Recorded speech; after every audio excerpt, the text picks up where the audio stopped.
It was Christmas Eve, and getting dark, with quick flurries of snow and the east wind. Chaz and Clogger were in the crow's nest.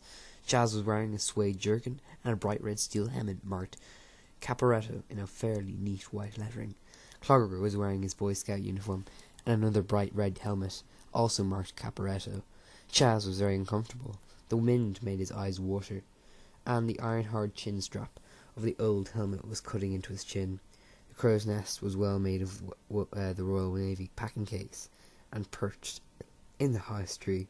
It had a roof of fish key buster that rippled like thunder in the wind. Clogger swept the horizon again, with the great brass telescope that had belonged to Captain Nicholl.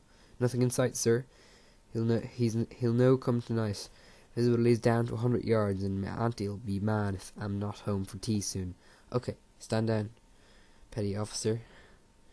They climbed stiffly down the rope ladder, manhandling the telescope between them, and wriggled into Fortress Caporetto. It was great in the fortress. The quartermaster cook had the kettle nearly boiled in the paraffin heater, and the long Anderson shelter was as warm as toast. You could make toast from the paraffin heater.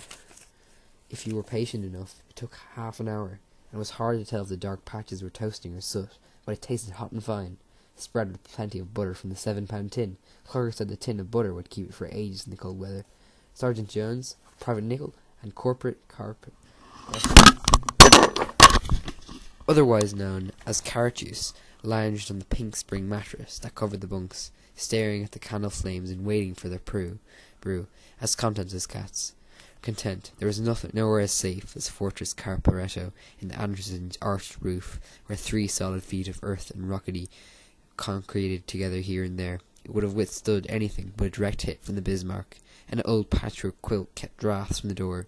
Beyond lay the machine gun emplacement, walled with pongy sandbags and floored with a framework of boards. Chaz's heart glowed with pride, all done in a fortnight, and dry as a bone, thanks to the fish key buster and the quartermaster.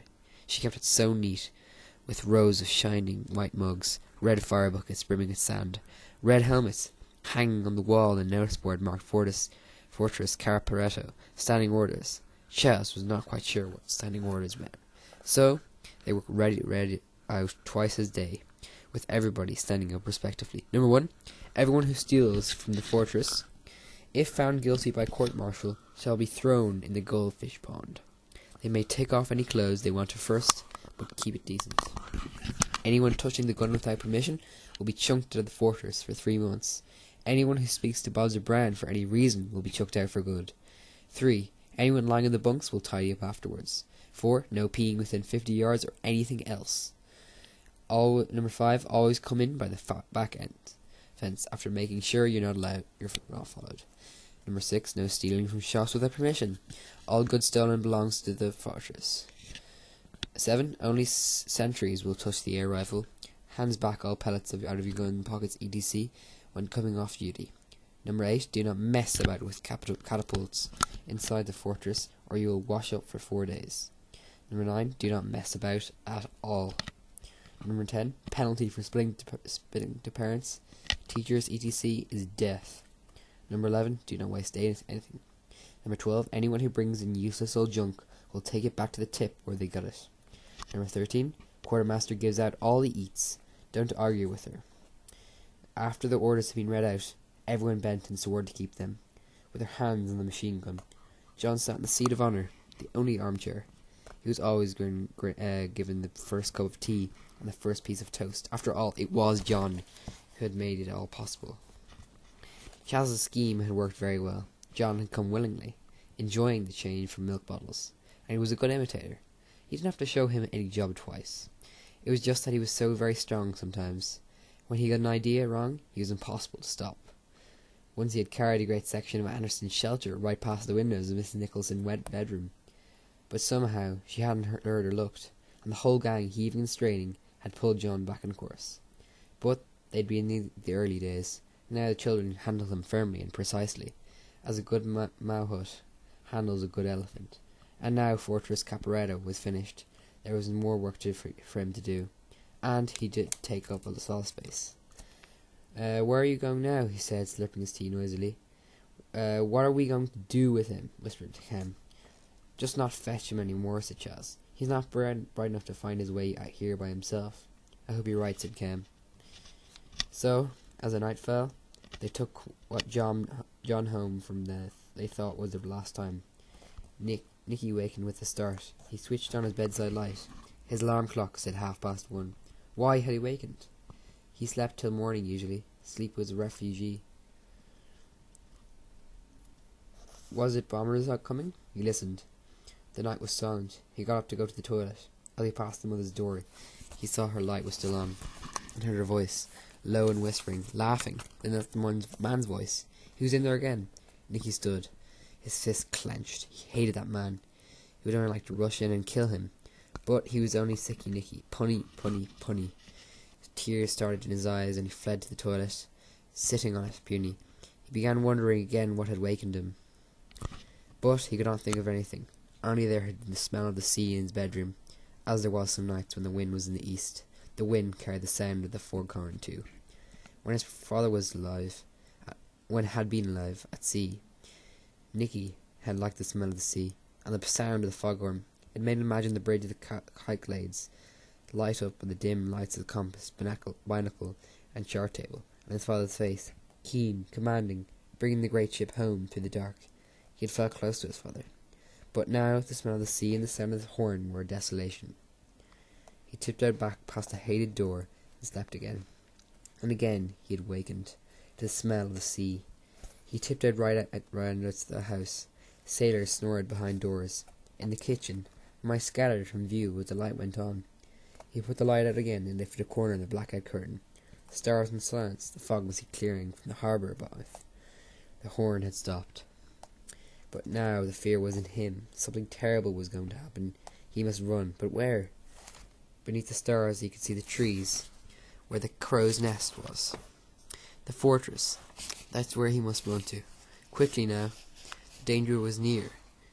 He snatched up clothes, shoes, a torch, and his teddy bear, and ran. Dead in the bed of sin there was, said Mrs. Spalding dramatically, wagging the curling bins under her Howard scarf. And a judgment, I call it, lying there without a stitch on, nor a mark of their bodies. It was the blast what had done it, or the hand of God. God is not mocked. Not in front of the bairn, please, Mrs. Spalding, said Chaz's father, putting down his knife and fork with an ominous clink, but not sufficiently ominous to spot Mrs. Spalding in full cry. But that bairn, that poor little bairn, never did any harm. Why did God take him? She raised her finger to the cracked ceiling as if the Almighty were perched on the lampshade like a pet budgie. Mrs. Spalding, thundered Mr. McGill. The bomb fell right in the light little room where he was lying innocent asleep. They found not only one piece of him. He was with the angels now. Chaz had an absurd piece of angels piecing together. Some picture of angels, some unknown innocent arms and legs, as if he was a jigsaw puzzle. Mr. McGill looked at Chaz and jerked his head. Out! Chaz fled as far as the keyhole of the kitchen door. He listened intently. Mrs. Spalding said, You needn't look at me like that, Mr. McGill. I'm doing no more than speaking the truth. There's been sin and wickedness in that house ever since Captain Nicholl was lost. God rest his soul. Chaz felt sick. Nicky's house had been bombed. Nicky, his mother, and that naval officer all dead. Oh Lord, the fortress, the machine gun, and all them poor sailor boys, stiff and stark, intoned Mrs. Spalding. Chaz ran like the wind. The Nicholl house almost looked normal. The bomb had hit at the back, and the front retained its roof, and even some windows, police, wardens, heavy rescue and ambulances departed. Someone had closed the front gates and wired them together. The garden wall was high, with spikes on top. Charles looked round furtively and climbed over the wired gate. He skirted the house and went into the back garden. The overgrown lawn was strewn with bricks and tiles. Where Nicky's bedroom had once been there was a red gash. Charles couldn't see any blood splashes. Further on, statues and garden urns lay toppled. The goldfish pond had cracked and was empty. One dead goldfish lay in the frozen weed at the bottom. The tiny stream that had fed the pool was spreading across the whole garden and turning into a swamp that was freezing. The crow's nest was still there, though, thrown askew by the blast. Well, that could be rebuilt. The fortress, they had been built well. There was not a sandbag out of place. Chaz pulled back the old quilt and went in. His skin crept. There was something alive with him in the dark, An odd voice said, "Chaz, Nicky, how did you escape?" "My father came in a dream and warned me." "Oh, they're all dead, even the ratings." "Oh, I went back and found them." "Oh, what'll you do now?" There was a long pause. "I don't know. There's no one else in our family. I suppose they'll put me in a home. Hard luck. I wish you could stay with us, but my nana and granda are staying with us till the end of the war. I don't want to leave this place. I mean, all is mine now, and I'd rather be with you than the strangers." He held out his hand. Charles felt very strange. He had prickles up and down his spine. He felt bigger and stronger than ever before, and yet more frightened at the same time. He clasped the preferred hand in both of his. "Well, we'll have a meeting. We'll see you through." Nicky showed the pale ghost of a smile.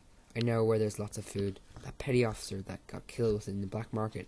The old stables are full of stuff. Okay, let's get it before someone else does. It'll mean enlarging the forest, though. More work for funny old John." Everyone listened as Nicky told his story. Audrey sat picking up the scabs on her knees. Kem didn't laugh for once. When Nicky had finished, they looked at each other in a long silence. "You must tell some grown-ups," said Carrot Juice. "They'll all think he's dead. It'll be in the records at the town hall and things. People will be worrying." "Who?" asked Clogger. "Who is there who cares?" There was silence. Carrot Juice set his face stubbornly. "Grown-ups know best. They do what's best for grown-ups," said Clogger. "They'll tidy him away into a home and forget him, like they did with me when me dad died. They gave you porridge without sugar and belt ye if you leave your shoes lying about." "He could stay out on this one," said Audrey. "Would your ma hate me?" Audrey hung her head. She knew what her mother would say. They all knew what their mothers say. "But where can he live?" "You could manage it out here," said Clogger. "You got grub for a year. I've known folks put up with worse in Glasgow. Suppose he got ill. Take him to the doctor. Plenty kids get on their own." "No, but won't he get lonely?" Then quite an awful thing happened. Nicky began to cry, and he couldn't stop. It was nothing like the way kids would cry when they fall and hurt themselves. Words came bowling out of his mouth before, and his father money, and then his man, and hate death. Everyone was suited to the spot. They all knew the boys look. All the boys looked at Audrey. She took a timid step forward and stroked his hair gingerly. It didn't make him any worse. She began to say his name gently over and over. Everyone would do it. So they knelt and stroked his hair. "Nicky, Nicky, Nicky." In the end, he stopped crying, sniffed, and said, "Ma, right now. Sorry." Audrey gave him her hanky, and he wiped his face. "He'd better no live here alone," said Clogger. "I'll come and live with him." "But what'll your auntie say?" "Ah, make her think I've got some home to Glasgow, and she'll be worried sick." "Not her. She's not really me auntie, just my ma's cousin. She won't see keen to have me in the first place. And we're sleeping three in a bed. She missed the money me dad sent, that's all." "But doesn't she love you?" Chaz blushed as she said it. "Love me? You kids don't know where you're born. All she and my uncle love is their beer and fags. I've thought of running away many a time." Everyone stared at him aghast, so that even Clogger became uncomfortable. "I'll be away then. I'll have hurry if I'm back after dark. Before dark." "Before you go," said Chaz. "Aye?" Everyone swore on the gun, so they brought the gun out of his wrapping and laid Grandma's Union Jack on it, and everyone put their hand on the gun and swore to look after Nicky.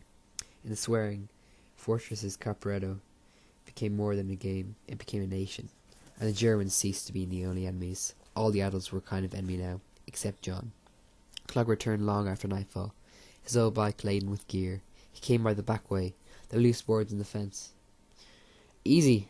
I left a note for me auntie while they were snoozing off their dinner. A bite-taid Otterburn and posted a postcard here.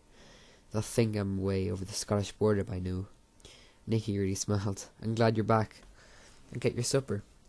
The police sergeant went round the homes of all Clogger's mates and questioned them, but it was too easy to be stone-faced and lie when they pretended you were a French resistance fighter and he was a Gestapo swine. At each house the sergeant sent something in this boy he talked to, not guilt, but hostility and cunning.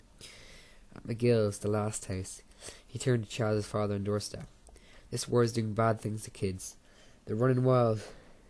You don't know where you are with them anymore. There are decent kids from decent homes, but they go on more like slum kids with a dad and Nick. You know, against the police on principle. Me if they say more about the police than the kids."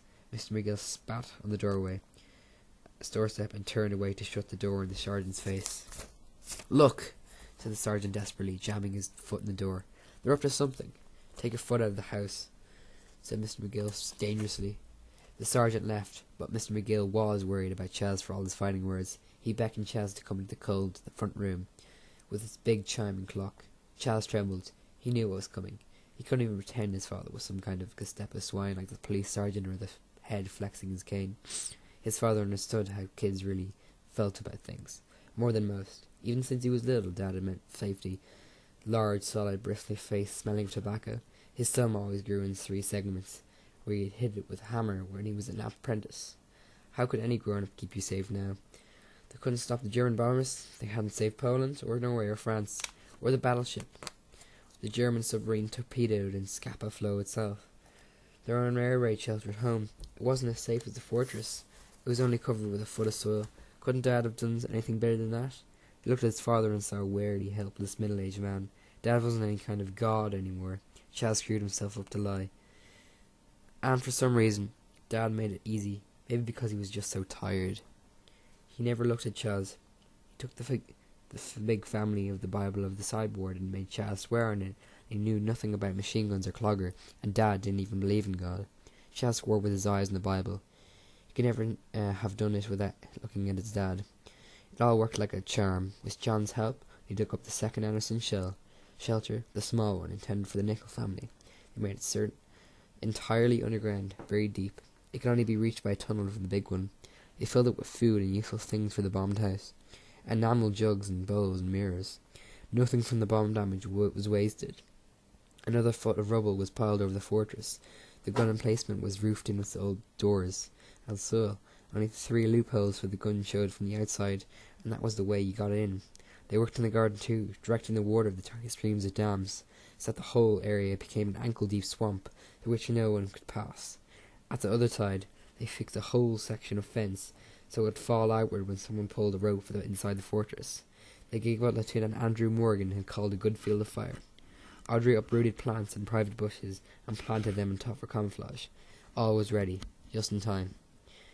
But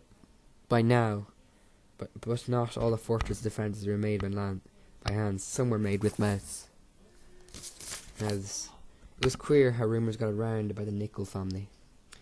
It became even more notorious in death than in life. Some people said there were another bomb there, unexploded, never found. Others reckoned there were ghosts. Ghostly scrawlings of sailor obscenities and wolves, laughter in a lighted bedroom which no longer had a floor. Perhaps it was the fact that it looked so undamaged. Though so many had died there, people pointed out its gables and the trees of visiting strangers, but no one went in there, except the children.